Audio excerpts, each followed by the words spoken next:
Neno la Mungu siku ya leo chenye kichwa cha somo kinachosema Mungu anavyotumia ndoto kusema na watu, lakini pia bii yake jinsi wachawi wanavyotumia ndoto kushambulia na kuwasumbua watu, jinsi ambavyo Mungu anaweza akatumia ndoto kusema na watu.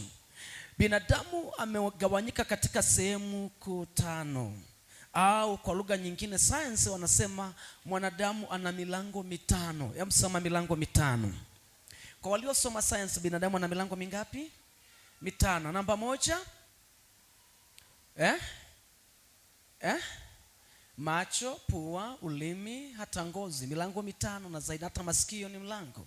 Sasa Mungu alimuumbia mwanadamu vitu hivi kama lango la kuwasiliano katika mawasiliano kwenye mwili wa binadamu. Lakini pia Mungu aliumba ulimwengu wa roho, akatengeneza malango mbalimbali ili aweze kuwasiliana na mtu anaitwa binadamu. Moja ya lango ambalo Mungu anaweza akatumia kusema na mtu ni ndoto. Hebu sema ndoto. Lakini wakati huo pia shetani au wachawi au ulimwengu wa kuzimu wanaweza kutumia ndoto wakaingiza wanachotaka kuingiza ndani yako.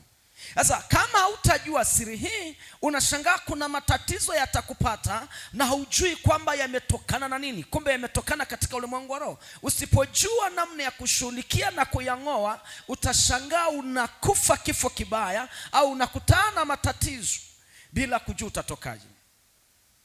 Bwana Yesu asifiwe. Bwana Yesu asifiwe. Biblia imeweka wazi shetani hutumia ndoto kushambulia watu. Kitabu kile cha Ayubu mlango wa 7 mstari wa 13 hadi 15. Ni muhimu uwe na Biblia, uwe na notebook. Kuna wakati utakaa nyumbani kwako unajifunza mwenyewe, kuna vitu ukiingia kwenye maombi unajifunza mwenyewe. Kitabu kile cha Ayubu mlango wa 7 mstari wa 13. Ukisoma huo mstari mlango wa 7 mstari wa 13, ukisoma habari hiyo utakuta shetani na wajumbe wake hutumia ndoto kama silaha kuangamiza wanadamu. Hata kipindi cha Ayubu shetani alimshambulia Ayubu kwa njia ya ndoto. Huu ni ukweli usiopingika. Kuna watumishi wanaosema Mungu hawezi kutumia ndoto au shetani au wajumbe wake, na watu wengi wanapuuza na kufikiri ni sehemu tu ya asili. Hapana, ndoto ni kitu halisi kabisa kinachofanya kazi katika ulimwengu wa roho. Watu wengine wanapuuza, wanasema ni ndoto tu. Lakini nataka niseme kuna aina kuu tatu za ndoto. Kuna ndoto kutoka kwa Mungu, kuna ndoto kutoka kwa shetani, na kuna ndoto kwa sababu ya mambo mengi, shughuli nyingi. Mhubiri anasema ndoto huja kwa ajili ya shughuli nyingi. Sasa kuna watu leo nitakufundisha baadhi ya vitu ambaye tukiingia kwenye maombi, kama ukumekuwa mojawapo wa muota ndoto kama hizo, lazima tutang'oa kwa jina la Yesu. Sema amina kama unabarikiwa. Sema amina kama unabarikiwa. Sasa sema kuna maandiko mengi yanayothibitisha Mungu alivyookoa ulimwengu katika nyakati za Yusufu kule Misri kutoka kwenye janga la njaa. Ilikuwa ni kwa ndoto. Yusufu alipewa neema ya kutafsiri ndoto na kusababisha ukombozi kwa ulimwengu wa nyakati zile. Tufikiri wote kama Farao angepuuza hiyo ndoto, dunia ingekuwaje kwa nyakati zile? Mungu alitumia watu mbalimbali. Tunajifunza kwa Yusufu. Maandiko yanasema Farao aliota ndoto, na alipoota ndoto maandiko yanasema ikamsumbua, ikamtesa. Hakuna mtu aliweza kutafsiria, lakini ile ndoto ilibeba miaka 7 ya shibe, lakini ikabeba miaka 7 ya njaa. Tufikiri wote kama Farao angepuuza ile ndoto, asingejua kinachokuja, dunia ingeangamia. Lakini ile nchi ya Misri ilipata ukombozi kwa mtu mmoja aliyetambua maana ya ndoto ni nini, ndipo akatafsiri na ikafanyiwa kazi na majibu yakatokea. Fikiri kama isingefanyiwa ndoto hiyo, sijui dunia ingekuwa wapi. Watu wangekufa na njaa sana. Kuna ndoto nyingi uliwahi kuota na hujazifanyia kazi. Ndoto ikija lazima ufanyie kazi. Kama ni nzuri lazima ufanyie kazi, kama ni mbaya lazima ufanyie kazi. Nami nataka niende leo katika ulimwengu wa roho. Yeyote aliyekupiga katika ulimwengu wa roho sharti adondoke, maana hatutambakiza. Sema fire. Sema fire. Mguse mwenzako mwambie leo lazima itang'olewa. Sema amen. Sema amen. Ukisoma kile kitabu cha Mwanzo mlango wa 40 mstari wa 7 hadi 19, utakuta taarifa wa habari ya Yusufu akiwa gerezani. Maandiko yanasema kulikuwa na wafungwa wenzake. Maandiko yanasema wawili wakaota ndoto, na walipoota ndoto, mmoja aliota anabeba vikombe vya Farao, mwingine akaota yuko kwenye meza ya Farao, mwingine vitu kama vile. Lakini alipowakuta wana huzuni, akawatafsiria zile ndoto, akawaambia yuko mtafsiri ambaye ni Mungu, hebu semeni ndoto zenu. Waliposema ndoto zao, maandiko yanasema Yusufu akatoa tafsiri, akamwambia mwingine, wewe ile sahani ambayo umeota unabeba juu ya kichwa chako, ndege wakidonoa donoa, una siku 3 Farao atainua kichwa chake, atakukamata, atakuua, utatundikwa juu ya miti na ndege wa angani watakutafuna. Lakini Biblia inasema yule mwingine wa pili akamwambia kwamba, yule wa kwanza akamwambia kwamba siku 3 Farao atainua kichwa chake, utarudi kwenda kukaa kwenye meza ya mfalme kumpa maji na kumlisha. Ikawa hivyo hivyo. Lakini Yusufu akamwambia yule wa kwanza, akamwambia utakapoingia kwenye nyumba ya Farao nikumbuke, usinisahau. Lakini maandiko yanasema alimsahau. Kama ambavyo kuna watu wengi unawasaidia lakini wanakusahau, nataka pia niombe kwa ajili ya watu ambao uliwasaidia lakini wamekusahau. Lazima wakukumbuke popote pale. Lazima wakumbuke watoto wako. Lazima niachilie roho ya kukumbukwa. Sema fire. Kuna watu wengi uliwatia moyo, kawasaidia, ukifikiri wakivuka watakurudia, lakini walipovuka wakakusahau. Ni maombi yangu leo, kila uliyemvusha ukitegemea naye atarudi akuvushe, lazima akukumbuke kwa jina la Yesu. Lazima arudi kwako kwa jina la Yesu. Lazima afanye jambo la baraka kwa jina la Yesu. Sema lazima wataachiliwa. Sema achia. Sema achia. Sema amen. Sasa hebu sema kitabu cha Mwanzo, sema kitabu cha Mwanzo mlango wa 15 mstari wa 12 hadi 13. Unakuta habari moja ya Ibrahim. Sema Ibrahim. Biblia inasema Ibrahimu alikuwa anamwomba Mungu ampe mtoto, ni hitaji lake la miaka mingi. Lakini kwenye huo mstari utakuta Mungu akimwambia hebu nipe sadaka. Yaani ampe Mungu sadaka. Alimuuliza Mungu, sasa itakuwaje, utanipa nini Mungu wangu? Kama unasema mimi ni Mungu wako na ni ngao yako na ni dhahabu yako, utanipa nini alikwamba nakwenda kufa sina mtoto? Mungu akamwambia Ibrahim, nipe sadaka. Hebu sema sadaka. Akatoa sadaka. Alipotoa sadaka akaweka juu ya madhabahu. Sadaka yote inatolewa juu ya madhabahu, haitolewi popote pale. Sadaka inatolewa madhabahuni. Sema madhabahuni.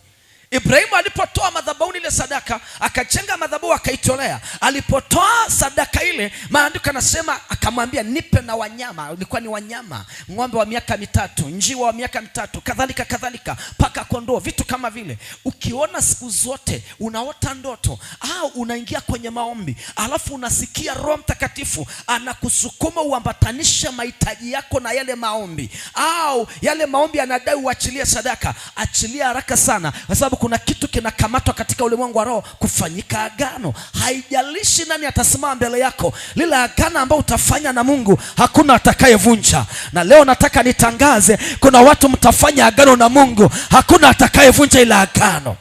Sema basi amina kama unabarikiwa. Sasa Biblia inasema wakafanya, maandiko yanasema Ibrahimu alipotoa zile sadaka akapata usingizi. Ilikuwa ni mchana saa 6, akapata usingizi. Alipolala, maandiko yanasema akaota ndoto au akaona njozi, akamwona Mungu kwenye njozi. Alafu kwenye ndoto Mungu anafanya agano na Ibrahim. Anamwambia Ibrahim, ujue Ibrahim, watoto unaowataka nitakupa, lakini anamwambia hao watoto ujue watakuwa utumwani miaka 400. Yaani bado Ibrahimu hajapata anachotaka, bado Ibrahimu hajapata watoto, bado Ibrahimu Isaka hata hayupo, lakini katika ulimwengu wa roho tayari Isaka yupo na tayari taifa lipo. Alafu anamwambia sio kwamba tu tayari ni taifa, lakini watakwenda utumwani miaka 400. Kwenye ndoto agano linafanyika. Hakuna mtu anayesikia, hakuna bibi wala shangazi ambao walikuwa wanaongea. Agano linafanyika kwenye ndoto. Sasa kama agano linafanyika kwenye ndoto, hakuna anayejua. Maana hata ukimuua Ibrahimu, agano liko njiani linakuja. Maandiko yanasema wakaingizwa utumwani. Sasa fikiri, Waisraeli walikuwa kwenye nchi ya utumwa, wanamlilia Mungu awatoe kwenye utumwa, halafu Mungu akikumbuka anasema analikumbuka agano. Maana yake hawatatoka mpaka watimiza agano. Okay, ngoja nijaribu na utanielewa. Mtu mmoja aliniambia hivi, baba, hebu niombee, kwa sababu sisi na ndugu zangu kila tukiota tunafagia kinyesi. Hebu sema kinyesi. Wanafagia tu kinyesi na wanaota mara kwa mara. Nikauliza, wewe ni mkubwa, mdogo wako anafanyaje? Na anaota yani tukiomba tumeokoka kabisa, tunakwenda kanisani na tumejazwa nguvu za Roho Mtakatifu, lakini hizi ndoto zinatusumbua kama familia. Nikamwambia inawasumbua? Akasema mdogo wangu aliota anafagia kinyesi, na mimi naota niko sokoni nafagia kinyesi, sijui. Nikamuuliza, mbona inatisha? Ndoto moja nyumba nzima. Akasema nyumba nzima tunaota hiyo ndoto. Kwa hiyo nikamwambia, hebu nipe nafasi nimuulize Mungu. Kwa hiyo wakati namuuliza Mungu, Mungu akaniambia, sikiliza, ni agano lililofanyika katika ulimwengu wa roho. Kwa hiyo wanatumikia adhabu ya baba yao. Kwa hiyo nikarudi nikamuuliza, baba yako, maisha ya baba yako vipi? Akaniambia, maisha ya baba yangu ni Mungu, tunapambana sisi angalau kama tujikakamue tubadilishe historia kwetu. Kwa hiyo baba yako vipi? Akasema mwanzoni alikuwa na maisha, lakini anavyotuhadisia, maana tulikuwa wadogo, lakini sasa hivi maisha yake yako hoi. Kwa hiyo mnafanana? Akasema ndio tunafanana, na hata kimaisha hatutatoka. Kwa hiyo nikamwambia, tafsiri ya ndoto yako ni hivi, baba yako kuna mtu alikuwa na ugomvi naye, kwa hiyo alienda kwa mganga, kaenda kamloga.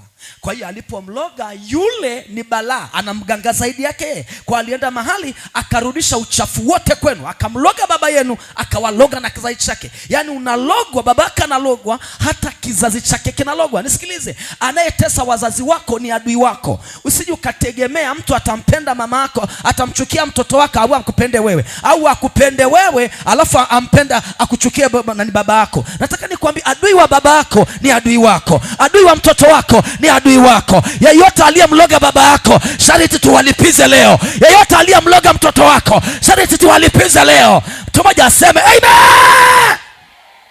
Sema, adui wa baba ni adui wangu, adui wa mama ni adui wangu. Yaani mtu asikudanganye, unajua Frida, nakupenda wewe, mamako namchukia. Mwambie, kama unamchukia mamangu, hata mimi unanichukia. Usijifanye unanipenda alikwambia unamchukia mamangu. Adui wa baba yako ni adui wako. Yeyote anayetesa familia ya kwenu au aliwahi kuloga kizazi cha kwenu, leo tunang'oa matatizo yao, tunawarudishia mara 7. Hawatafanikiwa. Sema hawatafanikiwa. Mguse mwenzako, mwambie leo yanang'olewa.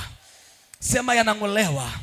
Kwa hiyo nikamwambia, hayo ni maagano yamefanyika. Kwa hiyo ile mkiomba nyie kwa bidii, ulimwengu wa roho unaota ile ndoto, ulimwengu wa roho inakuletea taarifa kwamba hichi kitu unachokigusa, hichi unachokiombea kiko kwenye ulimwengu wa roho. Ni agano ambalo limefanyika. Kwa hiyo namna gani utang'oa? Tafuta mtu ambaye anatembea katika nguvu za Mungu ili ang'oe. Kwa hiyo akabaki ananiuliza, kwa hiyo nifanyeje? Nikamwambia, fika kanisani kwa msaada zaidi, sababu kitu kiko katika ulimwengu wa roho. Aliyewatesa wazazi wako, hiyo mnabeba, yani mnatumikia adhabu ya baba yenu. Yani mtu anamloga mama yako, alafu ile mzigo mnabeba nyinyi. Ngoja nikupe mfano moja. Ujawahi kuona mwanamke anayeolewa, alafu kabla hajaolewa ameshazaa nje watoto 2 au 1? Nenda kafuatilia watoto wake, unakuta naye mtoto wake kabla hajaolewa anazaa aiza watoto 3 au 2. Unakuta kuna kitu kinaambatana, maana unaweza kukuta nyuma ni agano lilofanyika.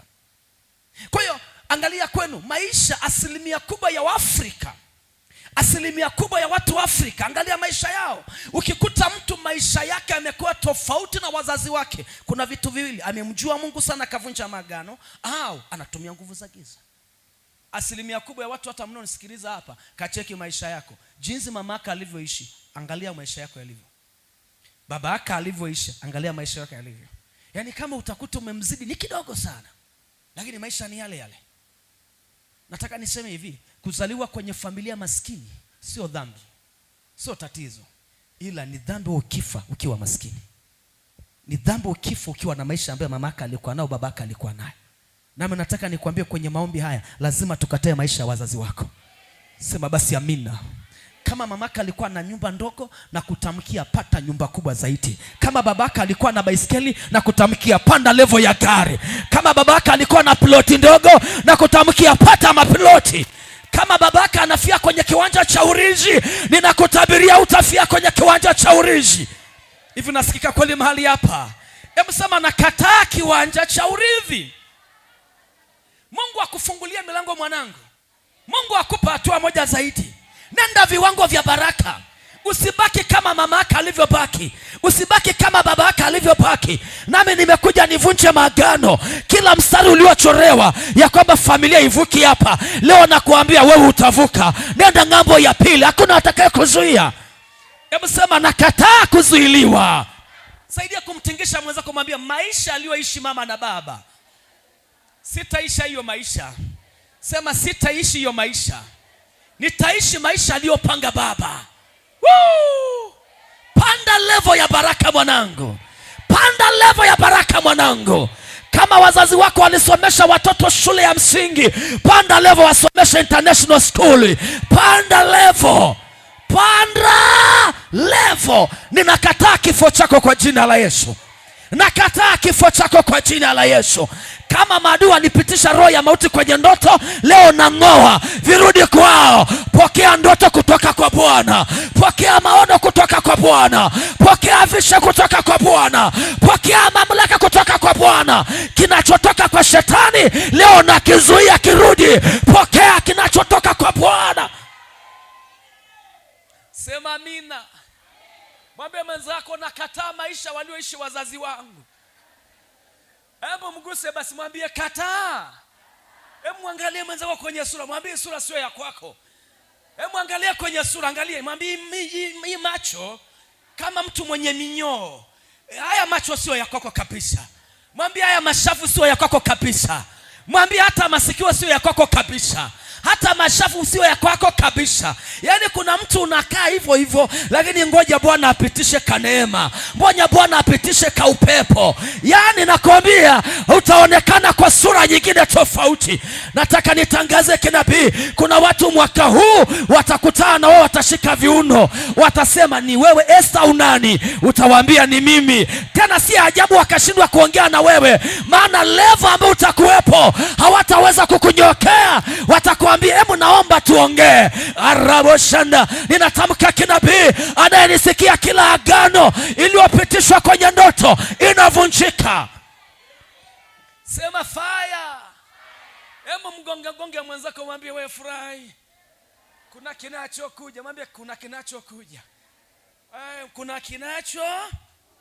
Yusufu aliyekuwa gerezani anatafsiri ndoto, alionekana ni mfungwa, lakini Yusufu aliota siku moja, akasema niliota mikanda 11 zinaninamia. Akasema nikaota tena jua na mwezi wananinamia na nyota. Maana yake jua alikuwa babaka akamwambia hivi, ina maana kwamba mwanangu tutakuja kukusujudia. Alikumbuka Yusufu alivyosema, akasema nimeota mikanda 11 zinaninamia.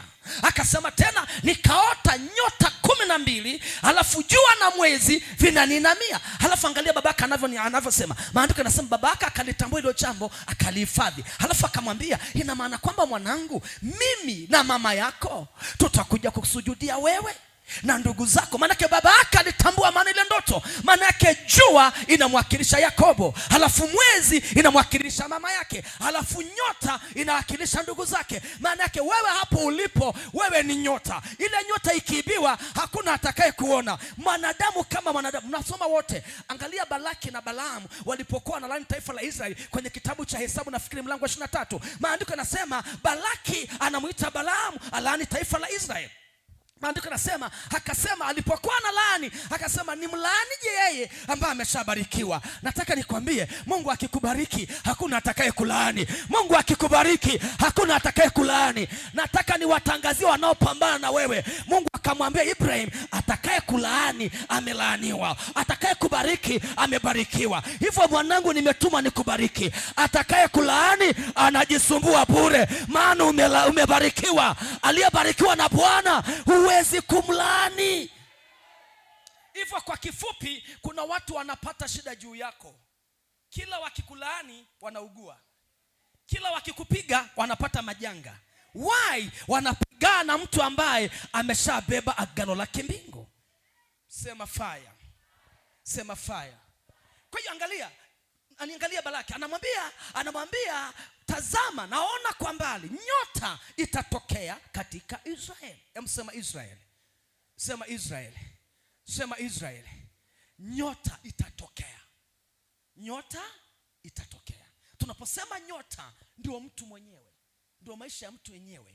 Nyota yako iking'aa, kila mahali ukipita watu watakutendea mema. Nyota yako iking'aa, kila unachotaka utamiliki. Nyota yako iking'aa, watu watakufanyia mema bila kuomba. Nyota yako ndio wachao wanachochukia, ndio wanachukua pia, ndio wanashughulikia leo. Maana kuna watu nyota zenu zimechukuliwa kwenye ndoto, wakaacha mateso kwenye mwili wako, na watangazia lazima nyota yako irudi. Lazima nyota yako irudi. Lazima nyota yako irudi. Ukiona mtu anakata tamaa, kuna namna wameshachukua nyota yake. Ukiona mtu anafeli kimaisha, kuna namna wameshachukua nyota yake. Leo nimekuja na damu ya Yesu, nyota ya mtu irudishwe.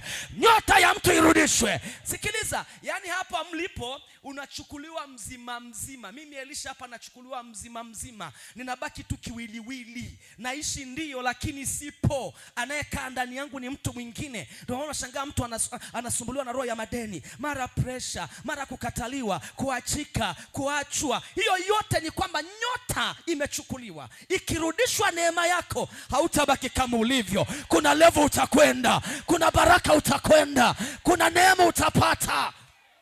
Pita tu saa za jioni, ndio utajua hukata point. Na nielewa vizuri jamani, kufanikiwa sio sura, na kusoma sio kufanikiwa. Unaweza ukasoma lakini ukafeli. Tunachoangalia hapa ni neema na kibali anachobeba mtu. Kuna watu wana akili, ingekuwaga kusoma ndio kufanikiwa, wengi wangefanikiwa. Lakini kufanikiwa ni neema, ni nyota. Sikiliza, hatuendi shuleni kusoma ili tufanikiwe. Tunakwenda shuleni kuongezea vipawa, maarifa tuliozaliwa nayo. Tangu umezaliwa una kazi. Tangu umezaliwa haukuzaliwa kwa bahati mbaya. Kuna kitu Mungu ameweka duniani ndani yako, akakutuma uje duniani. Hiyo unapoenda mbele za Mungu, wewe umesoma hujasoma, mwambie Bwana, kile kipawa changu king'ae, nifanye kusudi lako. Na hicho ndio shetani anashughulikia kising'ae. Leo nakishughulikia kipawa chako king'ae. Kipawa cha mtoto king'ae, kipawa cha ndoa king'ae, kipawa cha biashara king'ae, kipawa cha mafanikio king'ae, kipawa cha utumishi king'ae. Mtu mmoja aseme ing'ae. Sema fire. Sema fire. Kwa hiyo kuolewa sio sura, au kuoa sio sura, au kuwa na maisha mazuri sio sura. Kuna watu wana sura lakini wako hoi. Sema fire. Sema fire. Nataka nikwambie, neema yako ikionekana, kila mtu atakupenda. Kuna watu wana sura ngumu, hata watamani, lakini neema zao ziking'aa, utawapenda tu, utawaungisha tu, utakuwa karibu nao tu. Alafu sijajuaga bana, unakutaga hata wale watu ambao hawana mahesabu, wana sura mbaya mbaya, ndio wanafanikiwa. Unajua kuangalia Unajua kusikia mtu asema, yani sijui kwa nini Mungu anapeleka bahati sehemu ambayo hakuna mahesabu. Unakuta mtu hana hata mahesabu. Wewe unapiga mahesabu sawa sawa, ndio unafeli. Wewe nikupe mfano nyingine. Ukiona watu, kuna watu kabla hawajafanya mambo yao wanaenda kwanza mahali kutambika. Wanaenda mahali kwanza kuangalia vitu vyao. Ndio maana mwanangu nikwambie kitu, usihangaike na vitu vya mtu. Usitamani vitu vya jirani yako. Usitamani nyumba wala gari wala chochote alicho nacho. Wewe ukajua anatumia nini. Wengine wameua mama zao, wengine wameua baba zao, wengine wanaishi na manyoka kwenye hiyo nyumba, wengine wana nyumba ambayo hakuna mtu anaingiaga, ni vyumba vya siri, wengine wana vitu vya ajabu, wengine vitanda vyao wanalala na nyoka, ndio kufanikiwa kwao. Lakini asubuhi wakija anakuambia tumefanikiwa. Fanya kazi, lakini unafanya kazi ufanikiwe. Yaani mtu anakuambia fanya kazi ndio utapata pesa, lakini unafanya umekuwa mtumwa. Ukimwambia jamani, niambie siri basi ya kufanikiwa, anakuambia ni kuchapa kazi. Lakini mbona unachapa ufanikiwe wewe? Na kwa sababu umesikia hivyo, unaenda unachukua maji, unabeba, mpaka unakufa. Mwanangu, sio kila anayefanikiwa katika dunia leo wanafanya kazi kwa juhudi. Sio kila anayefanikiwa eti wanajituma sana. Kuna wengine hawajitumi lakini wana mafanikio. Why? Nyuma ya mafanikio kuna siri.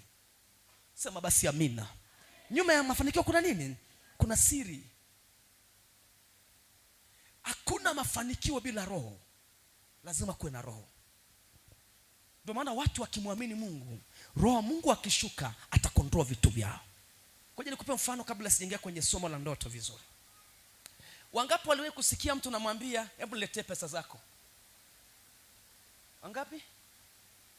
Kuna mtu aliwahi kumwambia anipe pesa zake niombe? Yuko hapa? Njoo. Asante mwalimu. Asante sana. Ngoja nitoe mfano. Nitakutajia ndoto baadhi ambayo leo tutafuruga. Sema amen. Teacher huyo teacher. Okay. Mwalimu, wewe ni msomi. Na unafundisha watoto wetu. Yeah. Sawa mwalimu. Nilikuambiaje mwalimu? Uliniambia naomba ulete hela yako. Naona hela nyumbani kwako. Mimi nikwambia naona hela nyumbani kwako. Mimi niko hapa. Uko hapa. Alafu wewe unaendaje chumbani? Na kweli nyumbani kwako kuna hela. Kweli nyumbani kulikuwa na hela. Na nimekwambia naona hela nyumbani kwako. Naona nyumbani kwako. Mimi nimekwambia hapa. Ukaniambia naomba ulete niombe afu utarudi nayo. Mimi nikwambia nenda kalete hiyo pesa, alafu niombe. Afu utarudi nayo. Ni kweli nikaja hapa madhabahuni, ukaiombea pale madhabahuni, alafu ukanirudishia. Nikashika tu hapa. Nikaiombea. Ukaiombea. Nikaifufia nguvu ya Mungu. Nikarudisha kwenye mikono yako. Sijachukua hata. Nikarudisha kwako. Nini kimetokea? Ukaniambia ndani ya miezi mitatu utashangaa. Ndani ya miezi mitatu utashangaa. Ukashangaa nini? Na ni kweli nilikumbuka ndani ya miezi mitatu ile nilipata kama milioni 2. Hayo makofi ni ya kumpa Yesu kweli. Mama, ndani ya miezi nilikuambia kwanza, na ulikuwa na shida mingi. Nilikuwa na ukaniambia kwanza utoi fungu la 10. Nikamwambia utoi fungu la 10. Anza kutoa fungu la 10, alafu pia nilete hela. Uchumi wako hauko sawa. Uchumi wako uko sawa. Na ni kweli alikuwa hauko sawa. Hauko sawa kabisa. Uko vibaya. Uko vibaya. Ukishika pesa? Nilikuwa sifanyi kitu chochote. Hata unipe sasa hivi 500 sitaelewa. Hata nikikupa 500 haifanyi kazi chochote. Umesikia? Nyota yako ikichukuliwa, hata nikikupa milioni 50, chukua kafanye kazi. Baada ya muda, ngoja nikupe mfano. Wakichukuliwa maskini wote Tanzania hii na matajiri wote, wakanyang'anywa hela zote matajiri, tukagawiwa maskini wote wakagawiwa kwamba tuwe sawa. Wote tukagawiwa. Na kuambia hivi, hata tukifanana wote, baada ya muda tajiri atabaki tajiri tu. Kwa nini? Utajiri sio fedha, utajiri uko hapa. Na maskini yeye utajiri wake uko hapa. Maskini wake uko wapi? Mandazi tu. Sema mandazi tu. Tajiri ana mbinu nyingi na neema yake inaonekana. Kwa tatizo sio fedha, tatizo sio mtaji, tatizo ni nyota. Nikakwambiaje? Ukaniambia tu ulivyoiombea tu ile hela, yani mambo yangu yaliinuka, nilipata hela milioni 2 kwa njia ambayo sikuitegemea. Haujategemea? Sikutegemea. Milango nimefungua. Nimefungua. Kitu gani nimefanya? Ile hela ilipokuja niliachilia roho. Ile roho ikaambatana naye. Sasa kazi ya roho inang'arisha nyota. Nyota iking'aa inaita vitu. Hivi nasikika kweli mahali hapa jamani? Amina. Hivi nasikika hapa mahali hapa jamani? Amina. Ndani ya miezi mitatu. Milioni 2 double. Mama ukajaza kwenye pochi. Kabisa. Wangapi wanataka niwape nyota ya kufanikiwa mahali hapa? Nikupe nyota ya kufanikiwa. Kuna mtu anasema baba anadaiwa kodi ya nyumba. Sikiliza, wewe pokea anointed. Kuna milango itafunguka, kila mtu atakutafuta. Sema fire! Mama, miezi mitatu haikufika. Hela zikamenika kabisa. Na nilikuwa naiona nafanya kitu, nilikuwa sifanyi kitu kabisa. Lakini naona kila nitakayopata naifanyia kazi. Unafanya kazi kabisa. Huyu dada mnayemuona sasa hivi anang'aa. Alifika mahali anajificha. Alifika mahali anatamani kujua. Alifika mahali ni kukimbia nyumbani. Alifika mahali ndo haifai. Nasema uongo kweli? Kweli kabisa. Mambo yalikuwa magumu. Nilikuwa tukibaki kidogo tuachane mimi na mume wangu. Kidogo tu. Nilikuwa kila mtu apite hivi achukua msini zake kabisa. Ilifika sehemu ambayo mimi ndo baba, mimi ndo mama. Mwanaume anafanya kazi lakini hatoi chochote. Ni wewe tu. Kila kitu ni mimi. Na mnavyopenda wanaume tutoe. Ndo wajibu wetu. Lakini nakumbuka nilivyokuja hapa, sikukwambia chochote. Hujaniambia chochote. Ukaniambia tu mwalimu, naenda kitandani kwako naona unalia. hivi naenda kitandani kwako. Kabisa. Unajua naendaje roho? Na leo nitatembea kwenye vitanda vya watu mahali hapa. Na leo nitaenda kwenye nyumba za watu mahali hapa. Nitakwenda mpaka kwenye bomu uliopo mahali hapa. Kila aliyekuloga na mloga kwa jina la Yesu. Kila anayekutafuta na mdondosha kwa jina la Yesu. Hivi nasikika kweli mahali hapa? Kila aliyechimbika kitu kwenye ardhi yako, nikiwa hapa atadondoka pa. Kila anayefuatilia uzao wako, nikiwa hapa nakutana nao, hawatafanikiwa. Amen. Nguse mwenzako mwambie, unaamini nguvu iliyoko hapa? Unaamini mambo yatatokea? Mwanangu, nikakwambia nakwenda kitandani kwako, nakuona unalia, nakukuta unalia, na mimi sijawahi kufika kwako hata siku moja, na ulikuwa unijui hata, lakini nimekuja kwako kabisa, kwa roho kabisa, nikaenda kitandani kwako, nikakwambia aje, naona unalia, na kweli ulikuwa unalia kabisa. Nilikuwa yani machozi kwangu, yani mauzuni ni kitu cha kawaida, madeni, chakula pia ni shida. Yani mwanajeshi, naenda kwa rafiki yangu mmoja mwanajeshi. Ule mwanajeshi yuko shuleni. Unaenda kwake? Naenda, namuomba unisaidie hata watoto wangu wale. Unga. Kabisa. Na wewe ni mwalimu unafundisha. Kabisa. Lakini hata mshahara wako hamna. Yaani ulikuwa unaweka wapi? Yani hauoni kitu, yani ukipata unalipa madeni. Yani sijawahi kuona mshahara, nilikuwa sioni mshahara. Siyaoni mshahara. Na mwanaume ni askari anapata hela. Mama, unafanya kazi ya ualimu. Yani askari unapokea na mume wako ni askari. Wewe unapokea hela? Yeye anapokea hela. Lakini haifanyi kazi. Akwambia sina hela, ikifika mwisho wa mwezi mshahara umetoka, nakwambia mimi sina hela, na kuangalia tu sina. Na wewe mshahara wako? Mimi pia sina. Madeni. Na unafanya kazi. Ikali hii. Wewe uko na hicho kitu. Na wewe huna. Nini kimetokea mama? Baada ya kuambia naona unalia, naona wewe ndio baba, ukaniambia na wewe ndio mama. Na ni kweli. Kweli nilikuwa ni baba na mama, ada za watoto nilipe, kila kitu ni mimi. Lakini nakwambia naomba, unataka mume wako arudi? Nikakwambia ndio. Mimi nikwambia mume wako arudi? Nikakwambia naomba arudi. Na kweli baba, sijui nikwambie. Cheka basi. Yani madhabahu imenitendea jamani. Imekutendea? Yani imenitendea. Makofi sio makofi ya kumpa Mungu aliye hai. Hayo makofi sio ya kumpa Mungu aliye hai. Narudisha cha kwako kilicho cha thamani. Narudisha cha kwako kilicho cha thamani. Narudisha kibali chako na neema yako. Ninakurudishia, pokea in Jesus name. Yani imenitendea kiasi cha kwamba ninavyoongea mpaka muda huu, yule baba kila hela naimiliki mimi. Na amerudi. Yani kwanza analipa watoto ada yenyewe, analetea hela. Yani kila kitu anafanya. Baada ya kushika tu pesa zako nikakutamkia. Mimi ni mshahara wangu sasa hivi, una kazi ni wa kwangu mimi. Kila mwanamke pokea baraka hizo, pokea nyota hiyo. Amen. Kila mwanaume pokea nyota ya kuwa na pesa. Amina. Wacha nikwambie mama, wacha nikwambie ndugu unayenisikiliza hapa. Heshima ya mtu ni vitu vingapi? Sema namba moja. Sema Mungu. Sema basi, mwambie mwenzako namba moja ni Mungu. Usimwache Mungu hata kama unapita wapi. Usimwache Mungu hata kama unadaiwa. Usimwache Mungu hata kama vita imekuwa vikali. Namba moja ni kuwa na Mungu. Amen. Ni kuwa na Yesu. Kwa sababu atakufariji, atakutia moyo, atakupigania. Namba mbili, sema namba mbili. Namba mbili. Kuwa na akili. Fanya basi, mwambie kuwa na akili. Kuwa na akili. Acha akili ya mandazi. Acha akili ya mandazi. Unawaza tu kukaanga shwe. Akuwe na akili, fanya kuwe na akili. Namba tatu, sema namba 3. Namba 3. Sema namba 3. Namba 3. Kuwa na pochi. Kuwa na pochi. Fanya basi hivi. Sema pochi, hata kama hii siangalie sana bana. Sema pochi. Pochi. Sema pochi. Pochi. Ukishakuwa na marafiki watatu hawa, Yesu, akili, pochi, hata ndugu wakikutenga, wewe ni shujaa tu. Hata wakikuacha, wewe ni shujaa tu. Maana Mungu namba moja, akili nafanya kazi.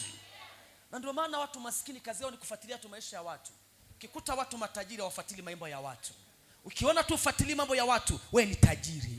Tajiri ajaye, uwaziwazi mambo ya mtu, ufiki uchunguzi mambo ya watu. Sikiliza, usichunguze mambo ya watu, utaumia. Hauwezi, utaumia.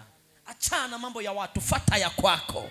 Tajiri hawazi mambo ya watu, anawaza mambo ya mafanikio yake. Anawaza namna gani atafanikiwa. Na kutamkia leo, ondoa mawazo kwa watu, waza namna ya kubarikiwa. Amina. Sema fire. Fire. Mama, unasema? Yaani yule baba amekuwa paka unajiuliza hii madhabahu siwezi kuisahau. Huwezi kuisahau. Yaani unamwambiaje mtu aliyekata tamaa hapa? Kuna watu watatu wamekata tamaa hapa, ni wanapumulia kwenye mrija. Unamwambiaje? Yaani hapa waamini. Waamini tu. Yaani mchungaji Elisha sio kubabaisha. Sio mbabaishaji. Ukija kubabaisha utababaishwa kweli. Umesema? Yaani sio mbabaishaji. Anakujibu hapo hapo. Yaani achukui muda. Yaani wewe tu amini tu. Mimi kama nimetendewa, wewe ni nani Mungu asikutendee? Jamani, mbada kapendeza. I am telling you. Alipokuja hata nywele unaona zimekaa, unga umekaa. Nakwambia ukweli. Sasa hivi anang'aa. Sasa nisipotee kwenye lengo. Nini nimerudisha? Nimerudisha neema yake. Niliporudisha neema yake kang'aa. Ilipong'aa, mwanaume akamuona. Sio kwamba alikuwa sio mke mzuri, alikuwa mke mzuri. Lakini kipawa chako, nyota yako ikizimwa, mtu anakuangalia kuoni. Anaona takataka. Unaenda kutafuta kazi, bosi ya kuoni. Unaenda kwenye mahali fulani, uonekani. Lakini unaonekana, lakini ni mwili unaenda. Lakini thamani yako haipo. Watu waliotakiwa kukutendea mema wakutendee. Angalia dada anasema, nyota yake imerudishwa. Nilipomwambia kuanzia leo. Hivi nilikwambia kuanzia leo mume wako namrudisha? Umesema kuanzia leo mume wako namrudisha. Namrudisha? Kabisa. Mimi? Kabisa. Hivi nimekuja kukaa nyumbani kwako? Hapana. Nimekuja kuzurisha ndoa yako? Hapana. Nimekuja kukaa chumbani kwako tukaongea na wewe? Kabisa. Kabisa. Nimefanya kikao changu hapa. tu Leo nataka nikwambie ulikotoka kuna mambo yatafanyika. Ogopa nguvu inatumwa hapa, mambo yanafanyika kule nyumbani. Ogopa na ndio maana utaniona nyumbani kwa mtu nakuja kuzurura. Unioni? Mkigombana kwenye ndoa piganeni. Kwani shida nini? Piganeni. Kwani niliwaambia muone? Njoo madhabahuni tutengeneze. Ukija hapa mimi nakuombea hapa. Sema basi fire! Fire. Sema fire. Fire. Mimi kazi yangu hapa na kuombea. Mambo ya katiki. Narudisha nyota yako. Maana ukiona, yani unaweza ukajitahidi kuwa msafi, mwanamke akamwambia miguu kama bata unanuka, au ukajitahidi mbele ya mke wako asikuone. Tatizo neema. Ni nyota. Nyota ikionekana, mwanaume atakimbia kwa kahaba. Atasema sinyati na sinyari. Mage, uko wapi? I love you my sweet. Unashangaa tu mwenyewe anarudi. Tatizo ni kipawa, ni neema, ni nyota irudishwe ndani yako. Na kwenye ibada ya leo itarudi kwa jina la Yesu. Na siku moja nilikopa hela mahali fulani kwa miaka fulani. Siku narudisha ile pesa, babangu akaniambia, kuna mtu akaniambia, naomba ule mtu alikupa noti 10,000. Naomba vunja iwe bukubuku au 1000. Nikamwambia kwa nini? Akasema no, kuna watu wana imani. Unaporudisha kama ulivyopewa, hata pokea, atajua umeenda kufanyia kitu. Unafanyaje? Unamrudishia. Sasa mtu anakuja na kukopa 500, anapeleka mahali, anaifanyia mambo, inaachiliwa na roho, inakuja kwako. Ikiingia mfukoni, haingii kama pesa, inaingia kama pepo. Ikichanganyikana na zingine, tayari naambukiza. Chochote utakachofanya ni kudondoka tu. Umesikia mama alivyokuwa anasema? Anapokea mshahara kazini. Ni mwalimu. Nashangaza eti. Unafanya kazi mwisho wa mwezi hamna kitu. Mwanaume anafanya kazi, mwisho wa mwezi hamna kitu. Ni watu wangapi wanatumika, unaona unafanya kazi, lakini ni wafanya kazi bure. Leo nakutoa. Sema fire. Wangapi wanasema moto wake? Shetani na wajumbe zake hutumia ndoto. Yesu pia alifundisha wakati wa usiku ipo siri kubwa sana. Wakati watu wanalala, shetani na wajumbe wake huwa wanakuja kupanda magugu. Sema magugu. Kitabu kile cha Mathayo 13:25 anasema kila pando asilolipanda Baba wa mbinguni litafanyeje? Litang'olewa. Sasa tunaposema mapando, magonjwa ni mapando. Nitakwambia leo, laana ni mapando, mateso ni mapando. Leo naongea taratibu nielewe. Tutakapoingia kwenye maombi, kuna vitu vitaanza kuharibika ndani yako. Sema amen. Sema amen. Sema amen. Ndoto zinakuja wakati tumelala fofofo. Mtu hawezi kuota wakati anatembea au anasimama. Zinakuja wakati tumelala, hasa wakati wa usiku. Ngoja nitaje baadhi ya ndoto, alafu yamkini uko mojawapo hizi ndoto lazima nitakutoa. Sema amen. Ndoto za kutisha. Kuota ndoto za kulishwa vyakula kukimbizwa na simba au nyoka, ndoto za kufanya mapenzi, kudungwa sindano, kuchanjwa chale, kuota unakimbizwa na mbwa au kung'atwa na mbwa, kuchomwa kisu, kupigwa risasi, kuota unapita katika makorongo misituni kwenye maji machafu. Ndoto kama hizi, kuota unang'atwa na mbwa kwenye ndoto, ni ishara kuna roho ya umahaba, usinifu inaingizwa ndani yako. Wewe unaota mbwa anakung'ata, nikapambana na mbwa, mbwa ananing'ata, tayari wachawi wanakuingizia roho ya umahaba. Yaani ukiona tu unazini kwenye ndoto, ukiota tu habari ya mbwa kwenye ndoto, elewa wewe hata kama uhitaji wanaume watakuja. Yaani utakuwa mbwa. Hata kama uhitaji wanawake watakuja. Jiandae, watakuwa mteja. Yaani wakikung'ata kwenye mbwa, akikung'ata kwenye ndoto, ni ishara kuna roho ya uzinzi inaingizwa ndani yako. Hata kama upendi hiyo tabia, ndio maana usimcheke mtu kishaona anapenda tabia usinifu. Wakati mwingine apendi, ameshaingiziwa. Kuona ndoto za mbwa, kuota ndoto za mbwa, ni ishara wachawi wanakuingizia tabia chafu. Wewe ni mteja, muda sio mrefu, uwe mke wa mtu, sio mke wa mtu, utashangaa tu ile tabia inaingia ndani yako automatically. Au riziki unakuwa ovyo. Sema leo, kama niliwahi kuota ndoto hii, inatoka. Sema ndoto hizi, kuota kuingizwa na simba, ndoto za simba, nyoka. Simba maana yake ni utisho, hofu. Kuna vitu viko mbele yako, umeshaingiziwa hofu, hufanyi kile unachokiendea, kinagoma. Kumbuka ni ndoto, lakini sikiliza, kinachopigwa sio wewe, ni mtu wako wa ndani. Sema leo lazima watang'oka. Sema kwa sasa, sema lazima watang'oka. Sema lazima watang'oka. Kupigwa kisu kwenye ndoto au kupigwa mshale ni ishara mahali ulikopigwa kisu. Usiposhughulikia haraka, muda sio mrefu utaambia una kanza. Muda sio mrefu utaambia una uvimbe. Manake ulimwengu wa roho, ile kisu iliyochomwa, sio kwamba utapigwa kweli hivi. Ulimwengu wa roho inakuambia tayari kuna kitu kimeingizwa. Na ndio chanzo cha watu wengi kuugua. Unakuja kuugua, lakini unaanza tu kawaida, kumbe ulimwengu wa roho wamekupiga. Leo tunang'oa. Mwambie mwenzako leo inang'olewa. Sema basi, sema leo inang'olewa. Wangapi wanaamini tutang'oa leo? Kuota uko chooni au maeneo ya shule ulikosoma. Yaani unakuta umesoma uko kwenye ndoa. Sasa hivi Naomi wewe uko kwenye ndoa. Naomi uko kwenye ndoa. Unaitwa Naomi sana, mama nani tena? Mama Faraja. Mama Faraja uko kwenye ndoa yako. Halafu umelala pale kitandani, unashangaa unaota Faraja. Unakumbuka msichana mliokuwa mnaruka kule shule ya msingi. Dede! Na zile nguo za zamani. Unakuja kushtoka, uko wapi? Kitandani. Au wakati mwingine unaota unafagia vyoo vya shule. Au unacheza uwanjani shule ulikosoma. Au unakuta uko kwenye nyumba yenu ya zamani ukiwa mtoto. Manake ulimwengu wa roho inakuambia kufanikiwa kwako ni ndoto. Wachawi wamekuja katika ulimwengu wa roho, wakachukua nafsi yako, wakakuchukua wewe, wakakupeleka mpaka shuleni, wakakwambia wewe bado ni mwanafunzi, kwa hiyo kwenye mafanikio haupo. Sasa fikiri wewe ni mwanandoa, alafu fikiri miaka uliokuwa unasoma, akili uliokuwa nayo, kuna mafanikio? Kuna mafanikio? Lazima tung'oe hicho kitu. Spidi zako na hatua zako ziachiliwe. Upige hatua ambayo haijawahi tokea katika maisha yako. Sema fire! Unaokota makopo au uko sokoni, huku hauna hata nguo, uko uchi, kuota uko katikati ya watu usiowajua na wamekuweka katikati yao. Kunywa juice au maji wakati umelala. Unashangaa umelala kwenye ndoto, lakini unapewa. Mama mmoja akaniambia, alikuwa na mimba ya miezi 6. Akaniambia kila tu ikikaribiana, kila mimba zake karibu 4 zimeharibika, lakini anasema kila ikitoka anaota kuna bibi anakuja anampa juice kwenye ndoto. Akinywa juice kwenye ndoto, anashangaa juice inapita huku, anashangaa paka inatokea kule. Yaani anasikia kabisa inatokea kule. Anashangaa kumbe inatokea, anakuja kunyanyuka ndo damu zinavuja. Kumbe kwenye ndoto ndipo anakolokwa. Na kwa sababu mwanangu tunapuuza ndoto, tunasema shindwa atuelewe, atushughulikii, tunapuuza, kumbe vitu vinakuja kutokea. Jana nilikuwa na mke wangu.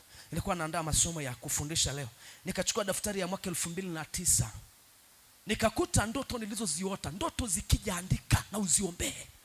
Kuna zingine za kukemea, kuna zingine za kuombea. Moja ya kitu ambacho nilikuwa naomba Mungu wakati nikiwa na duka pale madukani, nilikuwa naomba Mungu, moja, nipate gari, lakini pia nijenge, lakini pia nipate mambo mengi. Kwa hiyo kwenye ndoto Mungu akanionyesha naendesha baisikeli. Nikaandika. Kipindi kile kupata baisikeli ya gia, jamani, ni neema. Achana sasa, pikipiki imekuja. Wewe enzi zetu, wewe tukisimama na baisikeli hapa, wasichana wote wanasema yes baba. I am telling you. Wewe miaka ile tukienda kuchumbia hatuna pikipiki, ni baisikeli. Yaani ukionekana una baisikeli eti wasichana wanagomba ya. Tukiingia mahali wanasema wamekuja wanaume.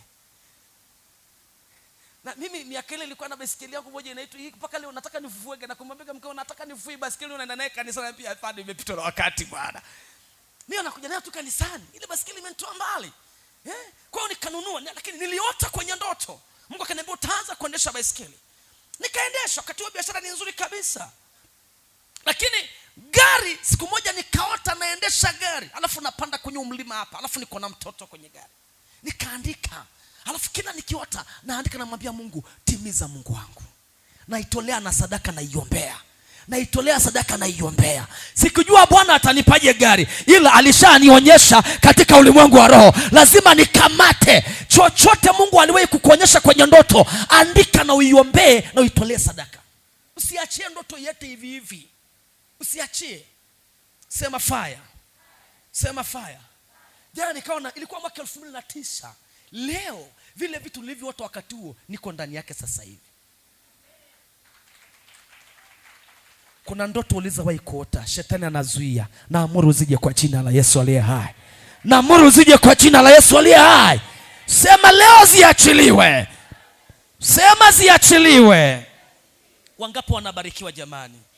Hapa ndipo mtego wa shetani na wachawi huteka watu na kukamata hatua zao. Mambo mazuri yanaanza katika ulimwengu wa roho. Pia mabaya, unapoona mtu ameugua ugonjwa fulani au kufukuzwa kazini, kukosa kazi na kadhalika, ilianza katika ulimwengu wa roho. Ndipo sasa ikaletwa katika ulimwengu wa damu na nyama. Unapoona unafanya mapenzi, kuna kitu kinapandwa katika mwili wako, na muda sio mrefu utaona vitu vikitokea.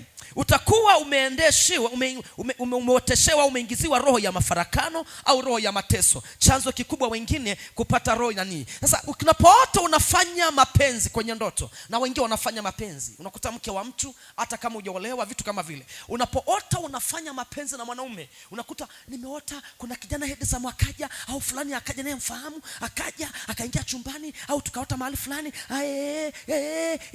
uko kitandani lakini unafanya mapenzi na mtu, na ukija kunyanyuka unakuta ni wewe. Huko mwilini kabisa huyo mtu hayupo. Hii ni ishara mbaya, msikubaliane wanangu. Hii ni pepo chafu. Na wakati Mungu unafanya mapenzi na mtu kwenye ndoto, paka unaridhika kabisa, ni mtu kabisa, lakini ukija kunyanyuka ni wewe. Maana ulimwengu wa roho wanaingiza mateso kwako. Kama uko kwenye ndoa na unafanya mapenzi kwenye ndoto, muda sio mrefu faraka itatokea kwenye ndoa. Maana kuna hatari ya kumilikiwa na jini mahaba. Jini mahaba lina wivu. Jini mahaba lina wivu. Halihitaji, ni kama tu ukiwa kwenye ndoa yako, hakuna mwanaume anataka ashare kitu na mtu mwingine au share mwanaume na mtu mwingine. Ndivyo mapepo yalivyo. Ukishaona unaota unafanya mapenzi kwenye ndoto, ni ishara ya roho ya faraka inakuja. Washangaa mwanamke anamchukia mume wake. Juzi kwenye semina ya ndoa nilisikia mambo mengi. Mmoja akasema mimi sina time naye, vitu kama vile. Kumbe jini mahaba linafanya kazi. Sema leo linangolewa. Uko tayari ningoe? Uko tayari ningoe? Uko tayari tungoe? Uko tayari tungoe? Mwambie mwenzako yatangolewa kwa jina la Yesu. Kupata roho ya utasa. Kiona tunafanya mapenzi, ni shadali mojawapo ya kufanya kupata roho ya utasa, sababu tayari wanaingiza mbegu fulani ndani yako. Sema leo moto unawaka. Uko tayari tukaribu? Uko tayari tukaribu? Ngoja nikimbie haraka. Kuvunjika kwa amani kwa kila kona. Kama unaota ndoto hizi, unapaswa ukutane na mtumishi mwenye nguvu za Mungu au upako wa Roho Mtakatifu ili aweze kung'oa yaliyopandwa ndani yako. La sivyo utapata shida. Watu wengi wamepoteza pesa nyingi katika hospitali bila mafanikio kwa magonjwa yao kuwa hayana mwisho. Yaani unakuta mtu anaenda anapimwa, anaambiwa kisukari, mara miguu, mara nini. Kumbe wachawi wamekuingizia katika ulimwengu wa roho. Leo tunang'oa. Sema leo inang'olewa. Sema leo inang'olewa. Sema leo inang'olewa. Uko tayari? Kwa watu unalishwa chakula, ni ishara kuwa kuna sumu ya magonjwa inaingizwa ndani yako. Unakula chakula na unaamka asubuhi unasikia harufu ya chakula. Wangapi waliwahi kwa watu wanakula chakula? Bwana Yesu asifiwe. Amen. Yaani mimi vyakula havina idadi. Havina idadi mama. Mimi ni kila siku. Kila siku. Hata jana nimeota vyakula vingi sana, sijui ni sherehe, mpaka asubuhi nikamweleza mume wangu. Unakula kila kitu? Kila kitu. Nyama. Yaani nimeamka ilikuwa muda ya saa 9, nikamwambia mwana nimetoka kula sasa hivi lakini nahisi njaa hivyo. Akaniambia umeamka ukala, nikamwambia hapana. Yaani nimeota nakula na bado nikamfichia mtoto wangu nimlishe na bado tena kingine nikaweka cha baadaye. Mwingine hapo nyuma tukatoa wili. Nimeongea tu kiutani leo lakini mtaona moto utakao waka muda sio mrefu. Mwingine chapu uliota unakula nini? Mimi niliota nakula nyama, pilau, wali. ndizi. Yaani vingi sana. Ukashiba sana. Hujavimbiwa. Hapana. Hapana mtumishi. Akia Mungu tunacheka lakini ndio mambo ya ulimwengu wa nini jamani? Wa roho. Unapokwenda misiba na hata wengine wakienda kwenye misiba wanatafuta nenda basi kanichotee chochote.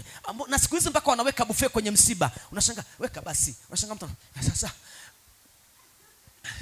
Sogea basi. Jamani imeisha basi. Unashangaa inakaribia kuisha, anaona ndio inakimbia kwenda kuchukua chakula. Anasubiri utangulia basi. Anasubiri anajua inakuja. Anafika pale weka basi, weka na nyama basi. Weka na Yoi kuona kwenye mabuffet hivi ni Mungu saidia. Paka wengine wanafanya hongo pande kwenye buffet. Unakuta mtu amekaa pale, anafanya mpaka na urafiki.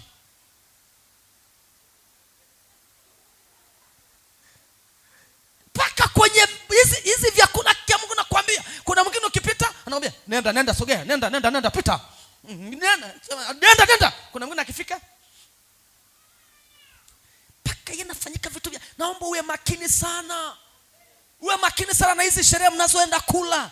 Yaani kuna watu ni walako hujawahi kuona. Yaani kuna watu ikifika nyakati za sherehe utafikiri hawajawahi kuona soda. Na kuombea mwanangu Alfa na Omega, nyumbani kwako soda isikauke.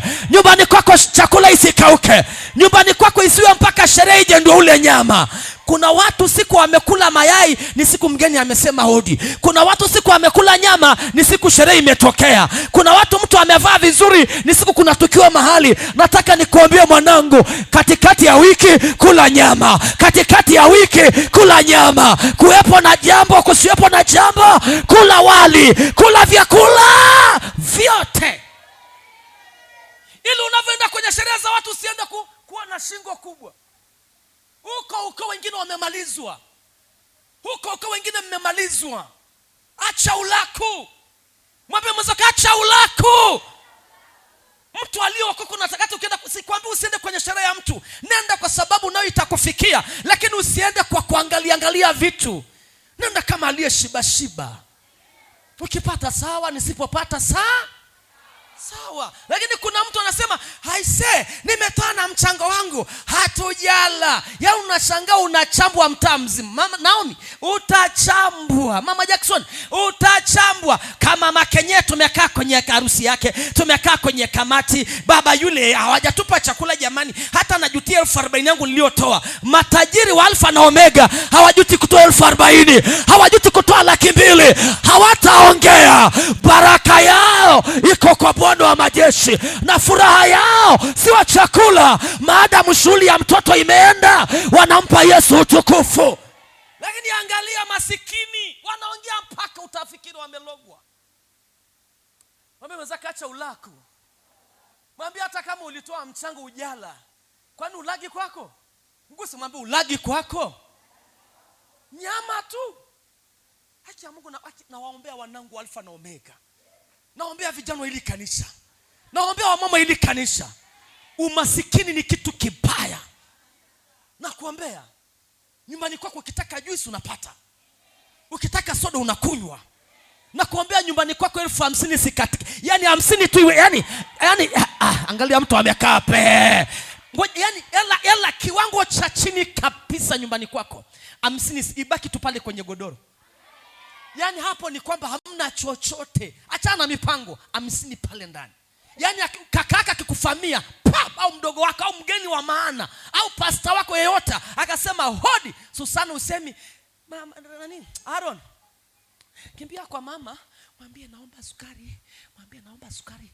Sasa sawa njoo basi njoo. Kimbia mwambie mama mkwe naomba sukari na majani kidogo Alafu pitia pale kwa Esther, mwambie na anikopesha sponzi 2 Anikoza sawa Kimbia usichelewe. Nataka niteme mate umefika hapa. Puuzi wewe. Acha ushamba kabisa huo. Acha ushamba kabisa. Nataka nikupe upako. Na roho iliyoko hapo ikae chumbani kwako. Na roho iliyoko hapo ikae kwenye ardhi yako. Na roho iliyoko hapo ileta mafanikio nyumbani kwako. Yaani 50 pale chumbani ikae papu. Yaani hiyo haina stress hiyo. Yaani hata mwenyewe ukiugua usiku, mtoto akiugua usiku, sasa baba, sasa nitapata wapi hela? Paraseta 500. Na kuombea hivi kwa jina la Yesu aliye hai, kwa upako wa leo, nyumbani kwako ichipushe vitu vya baraka. Nyumbani kwako ichipushe mambo mema. Nyumbani kwako ilete heshima ambayo sio ya kawaida.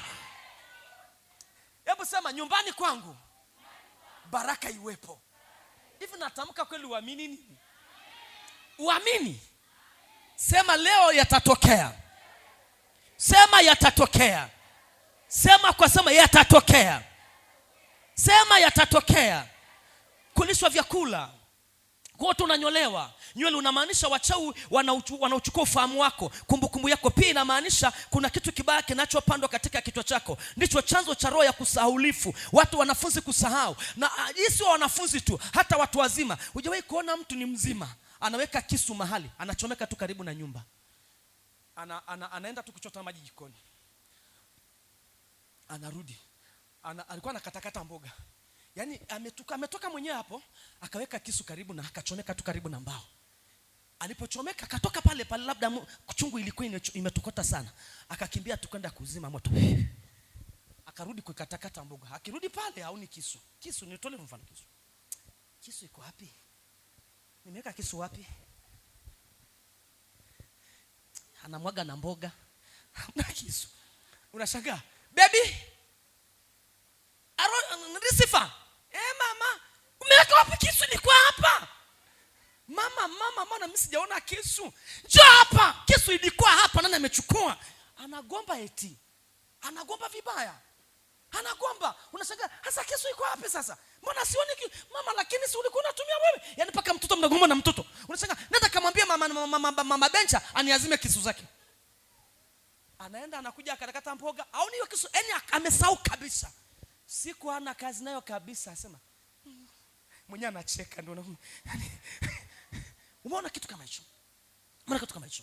Mwingine hata anaweza kawa anashika kitu hivi, kichwa hamna. Anatafuta. Hivi simu yangu iko wapi? Simu. Mama Brain nipe simu. Simu anashika. Uongo kweli?